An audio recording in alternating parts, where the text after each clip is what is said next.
Okay, the first people to convert to Christianity, where were they? They were in the land of Israel, right?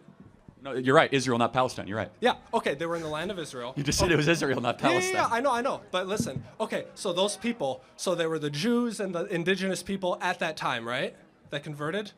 Okay, and there's still Christians in that land today, right? Decreasingly so, but yes, of course. Okay, so aren't the Palestinian Christians the most indigenous to that region? Well, no, because the Jews predated them, right? I mean, the land of Canaan, or Judea and Samaria, has been the Jews for well over 5,000 years. Well, yeah, ish. 4,000 years. And so, again, we can go all the way back to the Mesopotamians, but the most rightful claim to the land is that of the Jews. What's up, YouTube? Hope you guys are feeling good. Today, guys, we're back here with a new video. Today, we're going to be checking out this by Charlie Kirk. Does Israel have a right to exist? I call him Charlie Kirk. This is going to be an amazing video. This is about Israel and Palestine.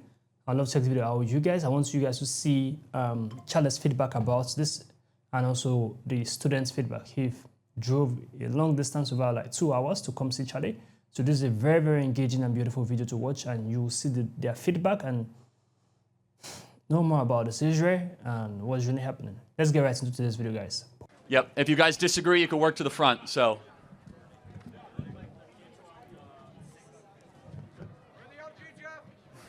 Hello? Hi, how are There you? we are. That's quite the statement. T-shirt in this weather. Yeah. It's actually very nice out with the sun. I'm in the shade. Yeah. So hello, Charlie. My name is Dimitrios. I actually drove 2.5 hours down from the suburbs to come see you. I'm Mount Prospect. I went to Hersey. I went to Wheeling. Yeah, so, yeah. I learned that. Anyone else from Wheeling? No. Hersey. I will try not to hold that against you. Yes, you should boo Hersey at all times. Yes, you should. I wouldn't blame you. Awful color scheme too, by the way. That's what everyone says. But so I've been seeing your videos for so long. One day, about 2 weeks ago, I was watching your videos, and I'm thinking, damn, just put me in, coach. I want to get in front of you, have a conversation. That would be the best thing ever. I wake up the next morning, and I see you're coming to ISU. I had to come. So here I am. Now, one thing I appreciate about you is that I could find your logical train of thought in a lot of the issues you talk about, which I can relate to and I really appreciate. And also, to the point that you've reached now where you're hanging out with Trump, more than hanging out, you helped him get elected, you're going on Air Force One, you're going to Greenland with Donald Trump Jr. after the proposed conquest of the island. That's some Lewis and Clark type shit. Like, to just see your name written down there. And when I thought that, I was like, that's crazy how a kid from my area can do that. Honestly, I have to pinch myself that just a kid from Wheeling has been able to. Well, I went to Wheeling. Oh, sorry. No, I thought you were talking about me for a second. No, a kid from Wheeling who went to MacArthur Middle School and Wheeling High School is able to be, in the court of kings and travel the world. It's an only in America success story, truly. Exactly. So thank you for saying that. That is something that I find inspiring, very inspiring to me. However, being that I'm from the same area, I feel in some sense obligated to let you know, sometimes when we get to that point, when we reach the highest of heights, we lose the sense of what's right. And I think I want to go in, like you said, we run the whole gauntlet on abortion. I want to run the gauntlet with Charlie Kirk, Israel, Palestine. Okay. So Let's go as fast as we can, though. Okay. Okay. Yeah. Sorry. So you want to run the gauntlet. So why don't you tell me what you believe on it? That's the best way to start. Well, I was planning on starting. I just want to confirm your belief. Your belief is a one-state solution. Israel's that one state because Israel is the true indigenous people to that land, and therefore they have a right to that land. I mean, I would say it's a little more complicated than that. Number one, I think Israel's existence is a miracle, not a mistake. The new creation of Israel, 1948, 46. Number two, Israel has a right to exist. And number three, its neighboring government structures are, at best, let's just say, annoyingly evil, at worst, largely illegitimate. And so, mainly the Palestinian Authority. But we could dive deeper into that. Of course, we would welcome a multi-state solution if they're actually acting like states, similar to Jordan or similar to Egypt, not as... I try not to be too ideological on this topic. I am a Christian, so there is a theological undercurrent and element to it. But anyway, that's my position, and tell me yours.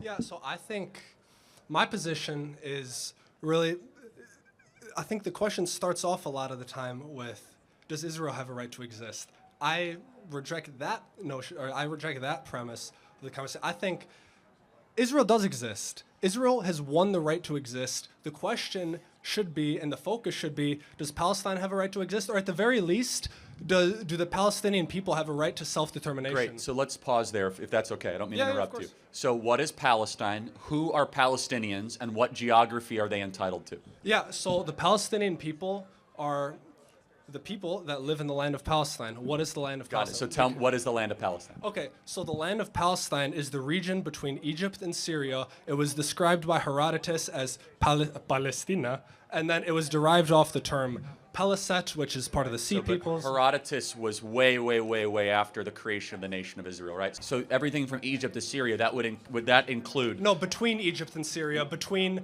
the Got Jordan it. River Let and... let me list off a couple things. Does that include Tel Aviv, Jerusalem, Hebron, Capernaum? Yeah, all those areas. So yeah. so the modern state of Israel is what That's it incorporates. Israel is Got it. located on the geographical region of Palestine. So just so we are clear, Palestinians, and we have to define who those people are. I'd love to do this. Yeah, do they have a moral right to set up a government in Tel Aviv? In Tel Aviv, I don't know. Well, I mean, don't think you're so. the one contesting it. So tell me.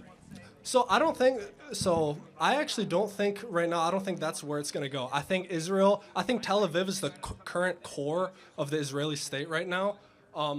I think if any Palestinian state is going to be established, it's going to be, based around Gaza or the territories in the West Bank. But I think what's it called? Sorry, I'm like hearing this at the same time. Yeah. So, but I'm glad you brought this up because I think your position is that Palestinians as a people group, as an ethnic group, what do you think? Do you see them as a nation? I need you to tell me. Well, it depends. You need to tell me who they are and what does it incorporate. So is every person in Jordan a Palestinian? No, not every person. Well, then okay, but who are the Palestinians? Because most of them are Jordanian refugees. So the Palestinians are the people that lived in Palestine. I'm going to expand on that. Are you ready? So the first people, they're the people, the Canaanites, thousands of years ago, that mixed. I'm getting. Trust me, I'm smarter than you think about this. I'm not. You got to go quicker. You're losing the audience. So the yeah, Canaanites. they're already calling for another question. Yeah. You got to go quicker. The Canaanites mix in with other groups of people. The Palestinian Christians. Okay, the first people to convert to Christianity. Where were they? They were in the land of Israel, right? No, you're right. Israel, not Palestine. You're right. Yeah. Okay, they were in the land of Israel. You just said it was Israel, not Palestine. Yeah, I know. But listen. Okay, so those people. So they were the Jews and the indigenous people at that time, right? That converted. Okay, and there's still Christians in that land today, right? Decreasingly so, but yes, of course. Okay, so aren't the Palestinian Christians the most indigenous to that region? Well, no, because the Jews predated them, right? I mean, the land of Canaan or Judea and Samaria has been the Jews for well over 5,000 years. Well, yeah, ish.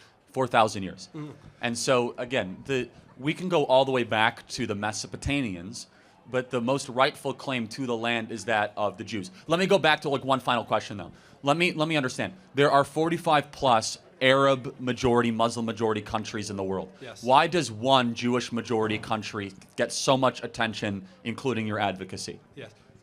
There's 20 plus Bantu majority countries in Africa. Does that give the black Americans the right to go and return to their homeland and establish a state? No, because when they did do that, when they tried to establish Liberia, they set themselves up as the ruling class. They pushed the indigenous Liberians into the interior, and eventually they got investigated for forced labor practices it was a in 1929. disaster by President Monroe. I will acknowledge that. But that doesn't answer. I just want, what would you consider to be a resolution to what's happening in the region? We'll end with that. Okay, so I think Israel, they should, of course, I don't think a peaceful future will exist with Hamas. So I think Credit to you. That's a morally clear statement. So I think Israel's focus should be on that. For one, destroying the tunnel networks, getting the hostages back, using their intelligence network that they used in all these decades to assassinate neo-Nazis on all different continents. The Hamas leaderships in different countries focus on the leadership, focus on unconventional means to take out Hamas, and then You know what? Work with the Palestinian Authority. It's corrupt. I will acknowledge you that. But you know what? It's better than the terrorists. I find very little to disagree with that. We'll have to take this discussion on at another time. Thank you very much. I would love to. Thank you. God bless, man. Thank you, man. Thank you. The simple answer to this is one state solution. The land being to Israel and Palestine living in harmony with Israel. I've made research. I have gone through it. At first, I was first thinking they can live separately, but 2006 proved me wrong. When Israel left the Gaza Strip for them, it didn't work well. So I feel like one-state solution is the best option right now that they can take. They just have to put some rules in order for they shouldn't be killing themselves. That is just it. But they should try to live in harmony and peace. This guy come here to say his statements. He's right in some aspects because Israel and Palestine living together with Hamas in place is going to be toxic. So I just wanted to fetch out those Hamas group,